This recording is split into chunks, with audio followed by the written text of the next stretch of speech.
idea that you have to chase this money or hoard money because Yeah. I don't want to be with the lights off. I don't ever want to Yeah. be without. I don't want my kids to have to move around, hop around like maybe my childhood experience may have Yeah. been. Is that the evidence is there? You're Mm-hmm. doing the self work, and Yeah. yet your nervous system is still jacked up. Hey, hey, everyone, and welcome to Money Talks Wealth Beyond Numbers. I am your host, Dr. Constance Craig-Mason, and I am here with a very special person, Dr. Cecily Batiste. But before I bring her in to give a brief introduction into who she is and how she serves, I just wanted to say that we are in the midst of Financial Literacy Month. And this is a time where we, as advocates, as speakers, as educators, financial experts, we get to come together to bring up topics that are common, but also some topics that are not so common about money. And that is why we have our awesome guests here today to shed some light on a perspective about money that you may not have thought about. And so, welcome, Dr. Cecily Batiste. So much. I truly appreciate it. And just giving some background on myself, I'm an EMDR therapist and I specialize in trauma and anxiety related disorders. And I've also shifted into research related to race-based trauma and just looking at how generational anxiety and trauma impacts us from generation to generation. So Now, I'm this is good. especially happy to be here today. Thank you so much for that introduction. And I remember, I want to say we met at the Black Mental Health Conference. Shout out to Yes, Dr. LaShonda Lucas, who puts these absolutely. every single year, bringing people like yourself and even allies of mental health awareness together so that we can see how we can advocate for, make it commonplace to talk about the uncomfortable things that impact us mentally, emotionally, and as we show up in the world. So I'm grateful for Dr. Lucas for bringing us Absolutely. along as she does each year. So you touched a bit on the behavioral side of how we are experiencing life. And in our pre-talk, I had mentioned to you that even myself, I started dabbling in the EMDR side of help and services. And I wanted you to, we'll touch on it a bit later, but I wanted you to explain to people what that is, how it looks, and that kind of thing. But let's start with a little bit of what we were talking about as it relates to like successful entrepreneurs who are out here doing what it is that they love, doing what it is that makes their household and families live and thrive, but maybe they have a little bit of residual from maybe past experiences that might be holding them back. And some people like to call that trauma of different sorts. It could be from childhood, it could be from third party things that we've experienced in life, such as the pandemic or changes in the administration. But the goal is to identify that this is a thing that's impacting us, such as our mental health being impacted from our past and how's it showing up in our present day. And I had touched a little bit on myself and how I had a recent discovery of a limiting belief that I didn't know was there.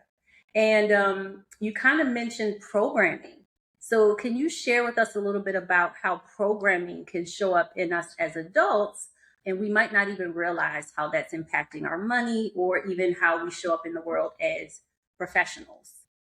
Yes. So every single encounter and experience that we have in life, it is paired with an emotion. And so when you have those two things that are paired together, it creates a belief system of who we are. So it could be, let's say, grew up in a family where money was very scarce. And so we have that belief of how we feel about money. And we don't really take a step back to see what is that making me feel about myself and how I interact with money and the rest of the world. Does that mean I'm not good enough or I'm not capable?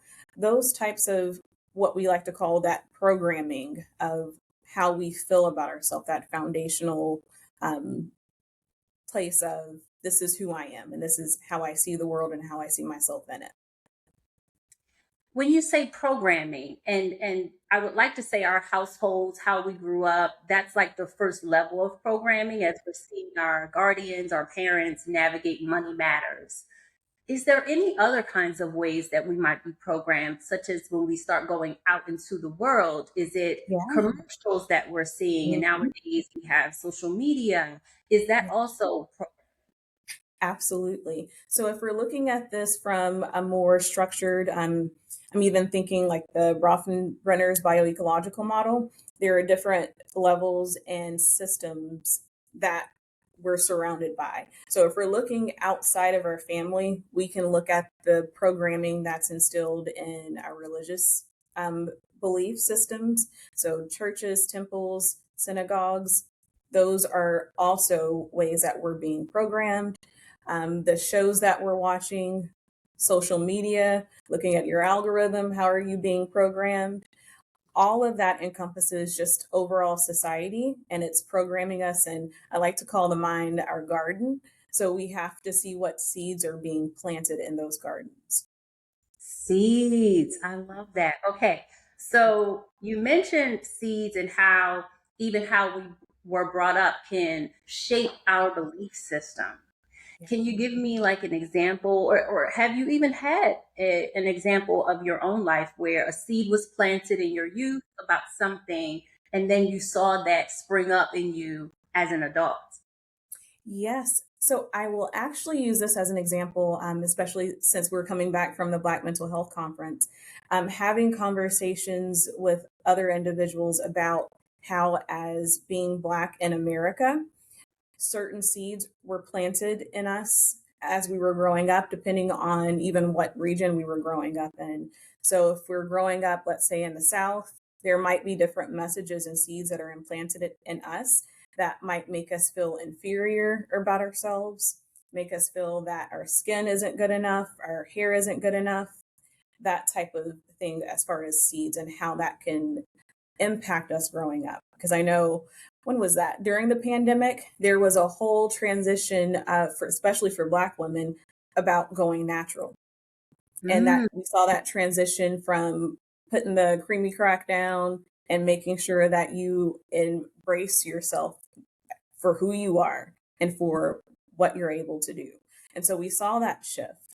And hopefully we can still get that momentum going so that way we're able to shift just those seeds that were planted in us previously and be able to redo our garden and sow those healthier seeds. hmm. I like to think along the lines of, especially along the lines of parenting, we are modeling behaviors before our children and even, our grandchildren. We're modeling that in the home. And some of it's unintentional. We're just being us. We're just adulting. And kids and grandkids are picking up these behaviors. And some of that is unintentional.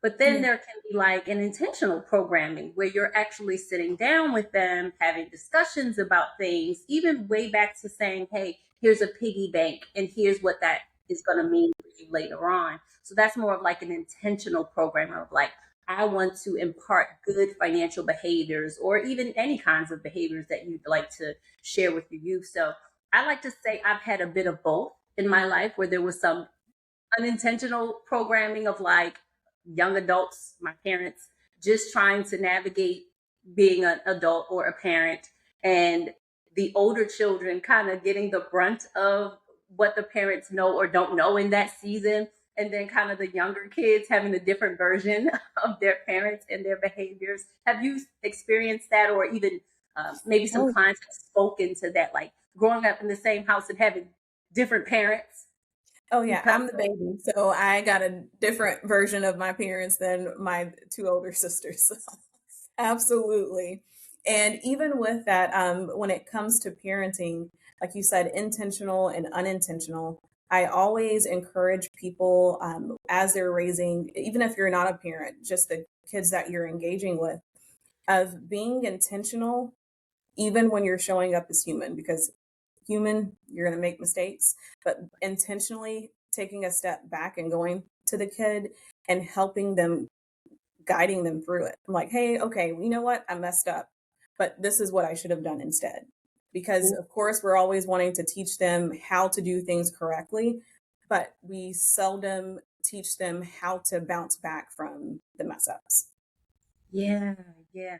I love the idea of being human, but Yeah. also being communicative when you are now aware, such as the parent or the adult, you are now aware of how what you might have modeled might not have been the best way to go about it, but not being ashamed to have that conversation to say, you know, for example, maybe you were one of the yelling parents where you're just Yeah. yelling and yelling and yelling. Mhm.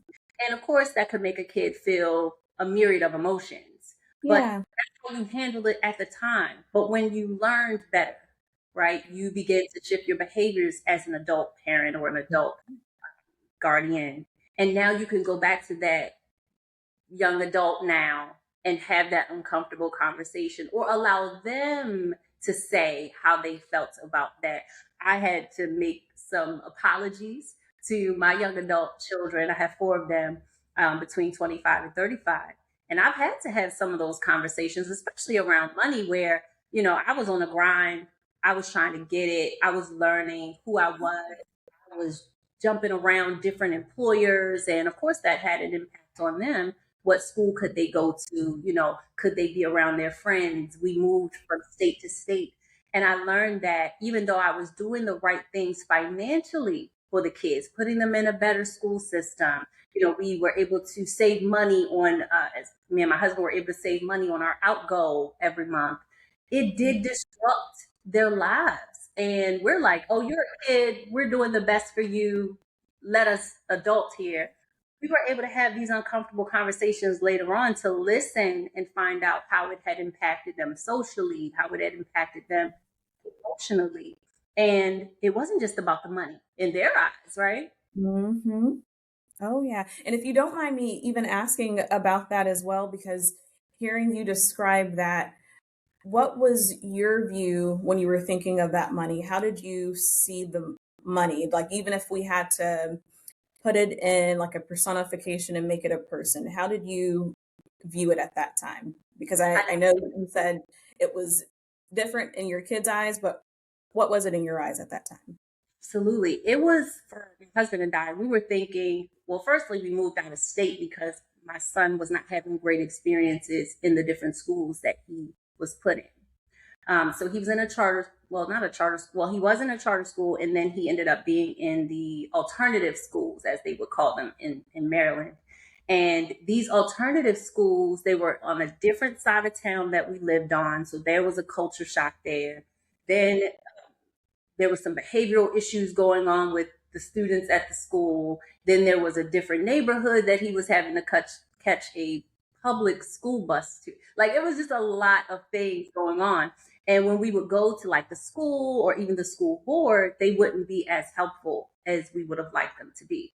And so when we decided to look at other options, it was to move out of the area. Yeah, And we talked to the kids about it. They didn't really like the idea, but we as parents were like, it's what's in your best interest to be in a safer school.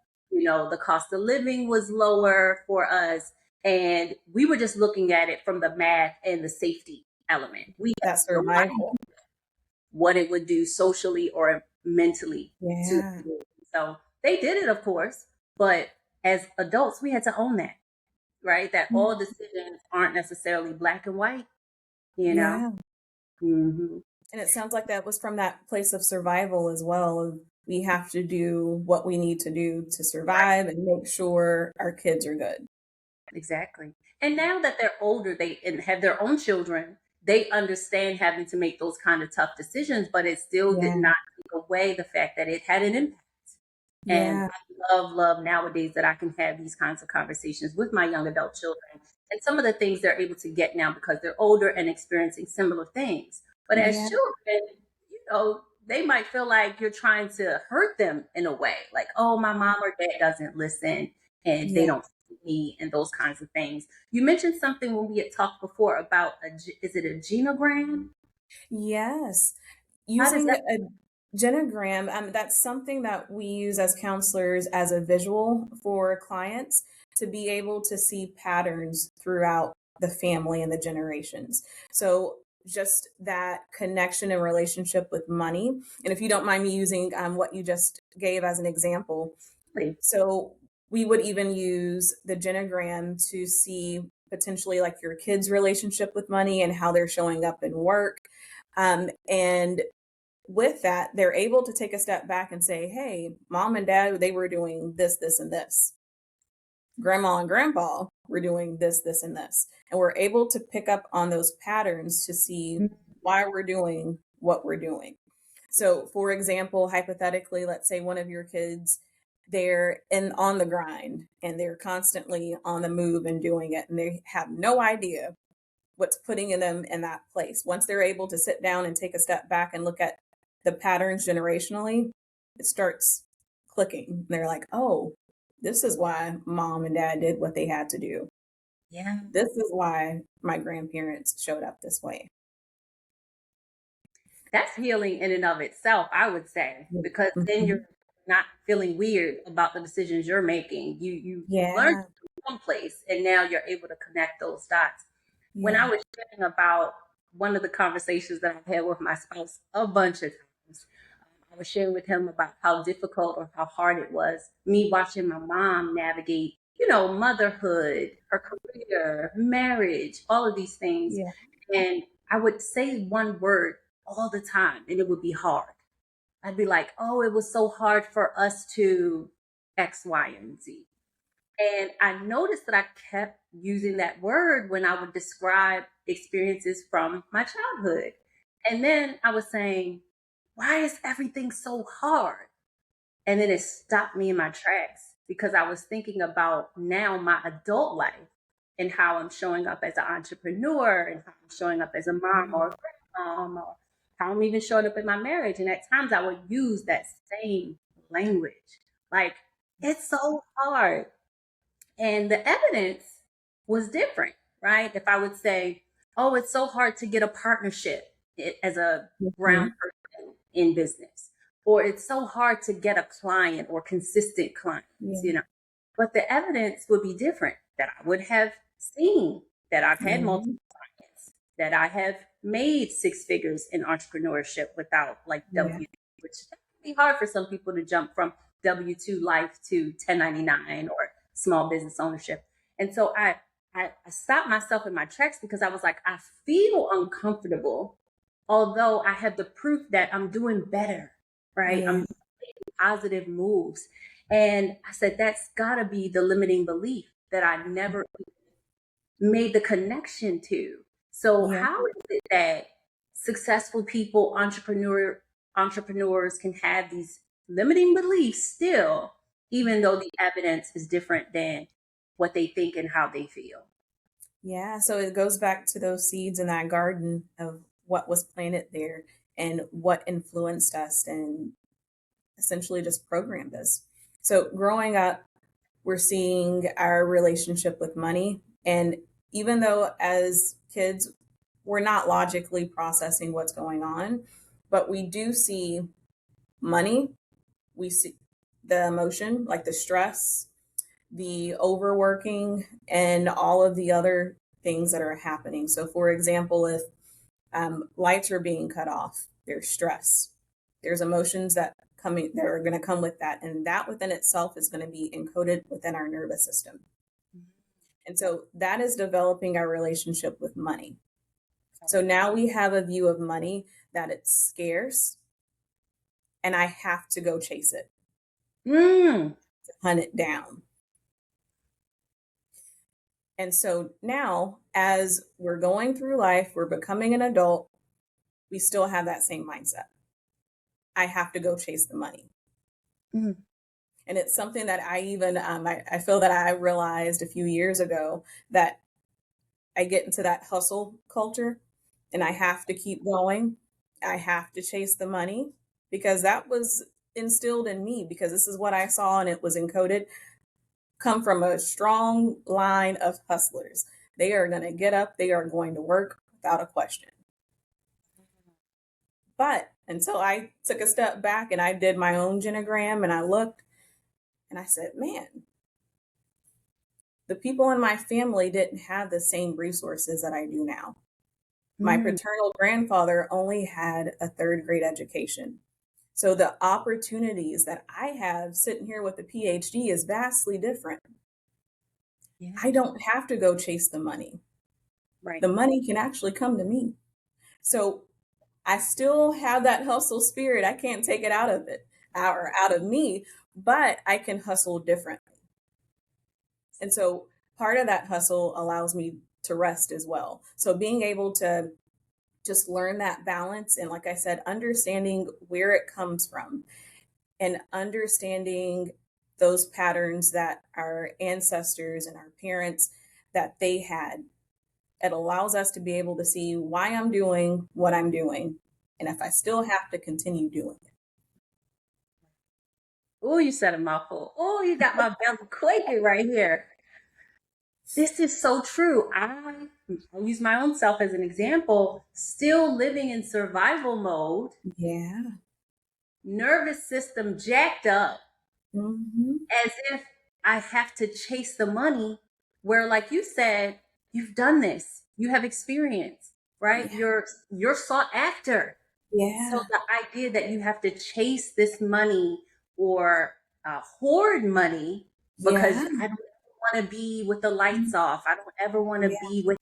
I don't want my kids to have to move around, hop around like maybe my childhood experience may have Yeah. been. Is that the evidence is there?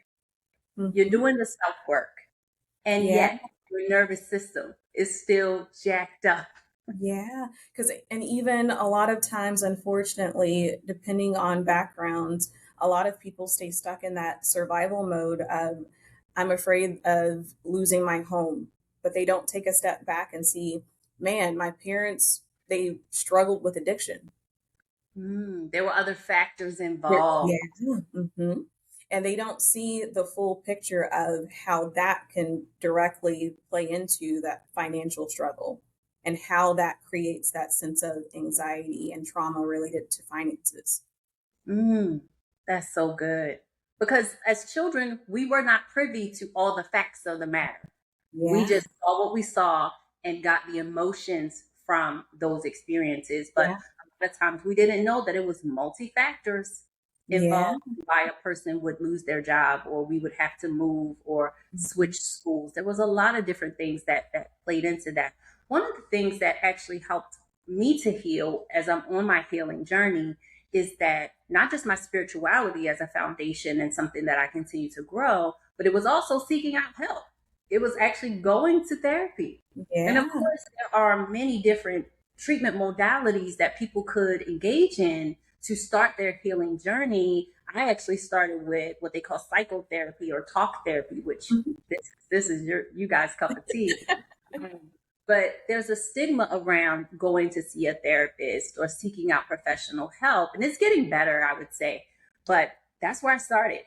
Back in 2020, I was feeling away. I had an uncomfortable conversation with my spouse one night. I woke that man up in the middle of the night. He didn't know what was going on or what I wanted to talk about, but I was like, we have to have a talk right now, right?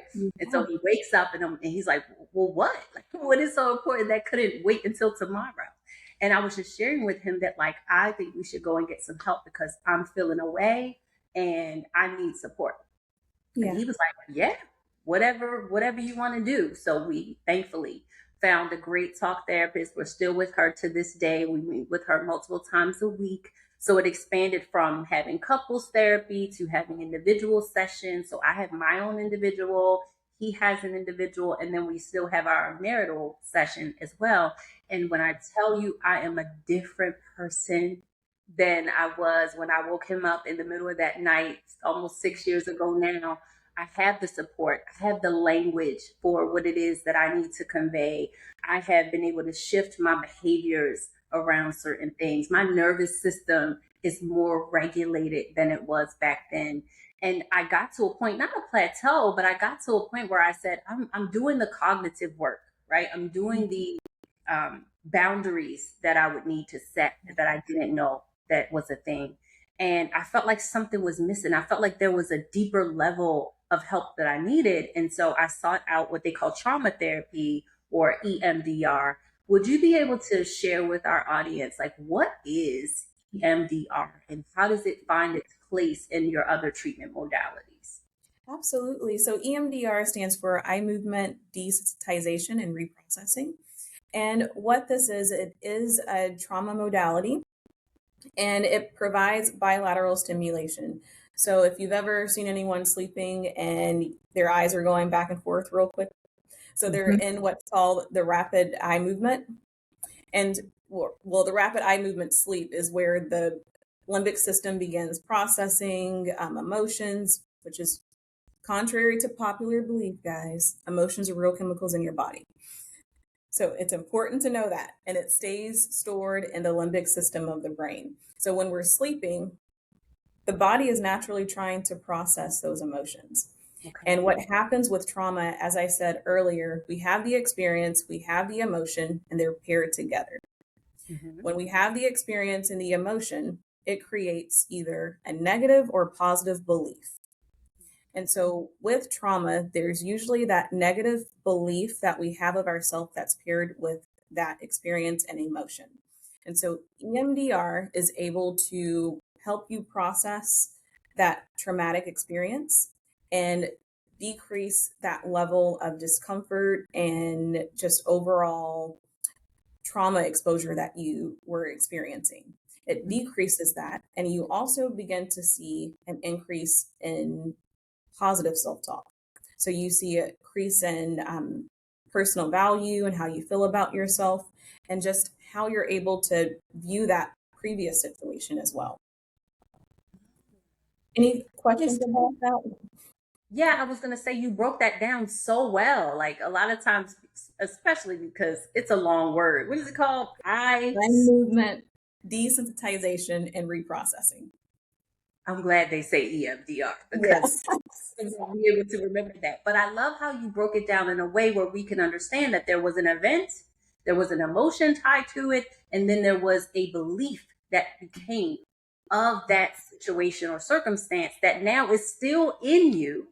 Yeah. Even though you don't want it to be there, you probably don't even know it is there, but it Yeah. is there. And when you're able to speak with a licensed professional who understands how these things connect, you're able to go to that much higher of a level of support, treatment, Yes. understanding. Even when I started that journey, I want to say in 2023 of the EMDR treatment, Yeah. there was a timeline that she had taken me on to go ahead and describe any of those traumatic experiences that I could remember. And one of them was about my dad, my biological father, and how I was not raised by him. I was raised by my mom and my stepfather. And I just thought, okay, I had parents in the home, never really realizing that the absence of my biological father and Mhm. what impact it's had on me as a not just a child, but as a woman, as a young adult, feeling abandoned by him. Now, my dad had passed away at an early age. I want to say he was about 41, 42 when he passed away from a terminal illness. And so my logical self understood how he Mhm. could not continue to be in my life going forward. But there was still a part of me, as you mentioned before, that had a low self worth, that was not able to connect with, people being in your life for a season or a Yeah. lifetime. And when those people would leave, what would be that emotion that would come back up? Or what would be my now belief about myself? Not just the circumstance of the departure, Yeah. but what would be the belief about myself? And so that EMDR treatment really, it allowed me to explore the abandonment issues that I still had in my 40s. My Yeah. dad, long gone, rest his soul. I have evolved in my own life and in my business, but what was this abandonment thing that was showing up in partnerships in business or relationships with women in mentoring or whatever? And so in 2023, I feel like it all came to a head for me. And I was like, what is this that is causing these emotions? And once she was able to help me go along with that timeline and do it in a safe way, um, it was very helpful to me. Do you find that when people come in not knowing what EMDR is and how it's going to open them up and how it's going to serve them in the future, how are you able to frame that in a way where they're able to get in, get going, and keep showing up? Yeah, so with EMDR, we have a specific protocol that we're able to follow. And so part of that protocol, as you mentioned with that timeline, we're getting that history and we're getting all of that information. So we're able to create that timeline for you to be able to go into target with EMDR and that bilateral stimulation, which is that rapid eye movement, Yeah. to help you process those specific targets on the timeline. But I definitely see a lot of times, and people don't realize how impactful early relationships are on us, especially with our parents and caregivers. They don't see how it's directly impacted and connected to the relationship that we have with work and the relationship that we have with money. So, how we view our level of authority with caregivers, we're going to see that translated directly into work as well. So, if we have that fearful and avoidant attachment, we're going to see that directly with um, bosses. We're going to see that when we go out and for entrepreneurs, we're going to see that and how it shows up in how we're creating our business and that foundation that we're creating for it and how we're going to be interacting with others as well. Mm. So when you're going on this healing journey, such as EMDR or even talk therapy, and you're learning how your negative thoughts have been impacting your behaviors and how your negative emotions have been impacting your relationships and your money and your professional life, right? What would be the alternative to these negative thoughts and negative behaviors to make someone say, oh, wow, I have the power to shift these negative cognitions into positive behaviors and thoughts about myself? Like, what does that even look like? And so in the EMDR protocol, we have that negative cognition, and we immediately go into the positive cognition of what would you like to feel about yourself when you think of that. So if that negative cognition is I'm not good enough, Mm. the positive cognition might be I am good enough. And so what we tend to see happening in that EMDR processing phase, once we get into that bilateral stimulation, we begin to see a shift.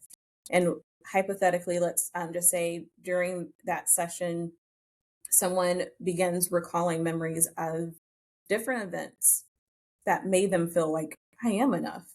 Just because this thing happened does not mean that I'm not enough. It does not determine my worth and my value. So Hmm. we begin to see that shift and that strengthening of that positive cognition. So, are you saying that proof is important? Proof of the positive? Because again, we want to have something to hold on to. And like in my example, the proof was if I felt like I was still in that scarcity situation of growing up, but then I could see that I was able to obtain a $10,000 client, or I was able to stay in business for 17 years, where a lot of businesses would fail after 3 to 5, right? So is proof important to help a person have something to hold on to and move forward as well? Not always. Mm-hmm. Is it helpful? Absolutely. But sometimes, even though we may not have like the actual tangible proof, during the EMDR processing, you also might notice other things starting to come up of, you know what, this wasn't my fault. This had nothing to do with me. That person was just a bad person, and that had nothing to do with my value. And you might notice that disconnect of not internalizing what happened during that experience. It might be mom or dad, they were struggling with addiction that had nothing to do with me. I'm sober, I'm healthy, I can move forward and make sure that I'm financially stable. Thank you. Thank you for sharing Absolutely. insights into the value of this kind of treatment modality if someone would need that. Since we do talk about money on the podcast, um, do you have what we call a money talks moment where there was something in your life that had a little negative connotation to it as you were going through it?